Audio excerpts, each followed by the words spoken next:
Tervetuloa meidän uuden videosarjan pariin. Eli me ollaan ajateltu tässä Juhan kanssa, että ollaan ronattu kuitenkin sen verran paljon näiden mönkijöiden kanssa. On tullut kaikenlaista haastetta, ongelmaa, mutkaa, matkaa. Muutama vuosi, mulla on 3 vuotta ronauskokemusta mönkijöiden parissa ja Juhalla on sitten vähän vähemmän. Niin, vähän vähempi, no 2,5 vuotta. Mehän ollaan molemmat autoasentajia ammatiltamme. Mekaanikkoja, no auton asentajia, mekaanikkoja, samma saak, mutta mulla 10 vuotta asennuskokemusta ja Juhalla sitten vähän enemmän.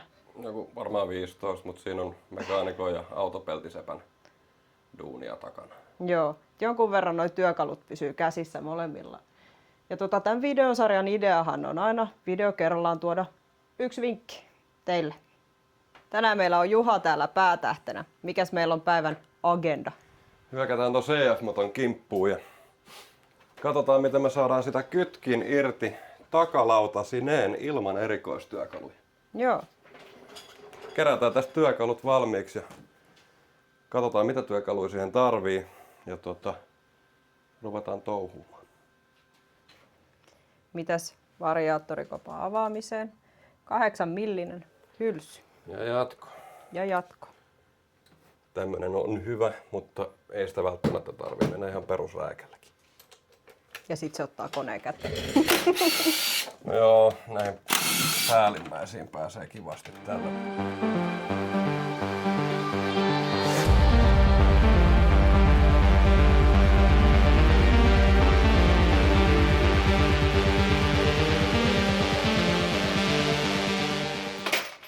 Elikkä siis nythän meillä on variaattori täällä auki.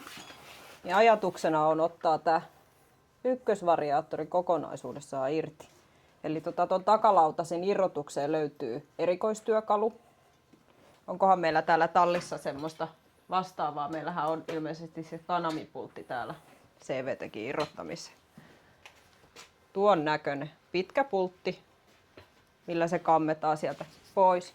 Mutta meillä on siihen aivan täysin eri menetelmä. Mitäs meillä on päivän työkalut? 18 millinen hylsy. Mä pyörittelen sen väärään suuntaan. No, en tiedä tarkentaako.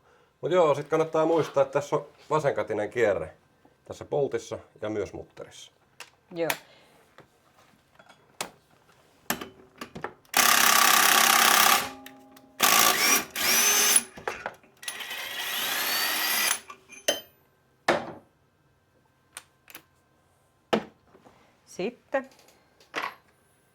Sitten 30, ei tarvi olla pitkä. Ja sama homma, ammutaan kiinni.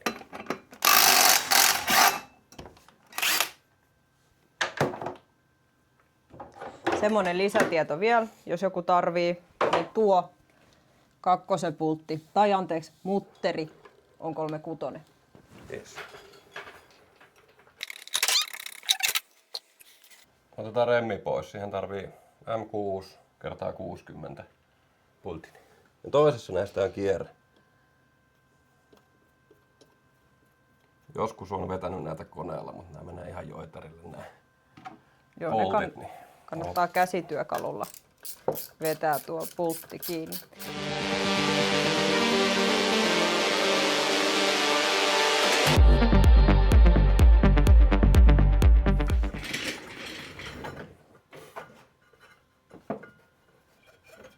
Pois sieltä.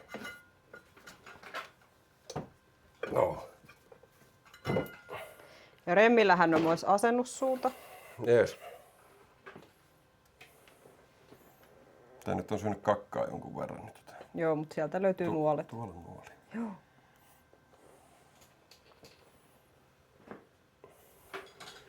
Sittenhän me hyökätään ton takalautasen kimppuun.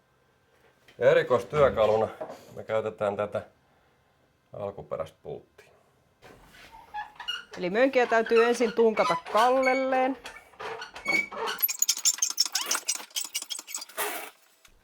Lörötellään tämä reikä täyteen vettä ja käytetään hyväksemme seuraavassa vaiheessa tuota hydrostaattista painetta. Sitten laitetaan sinne tiivistenauhaa vai mitä tää nyt olikaan? Teippiä, tiivisteteippiä. Reilusti.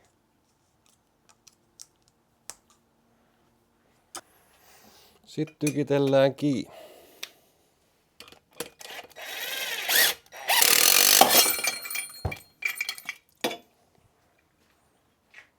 Se on irti.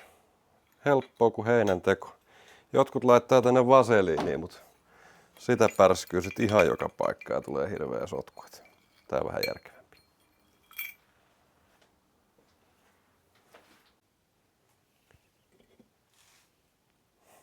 Se oli semmonen vinkkivideo se. Jos tästä oli jotain apua, paiskaa vaikka kommenttia sinne alas.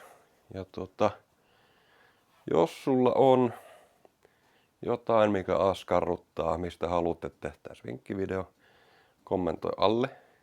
Niin katsotaan, jos saadaan semmonen tehtyä.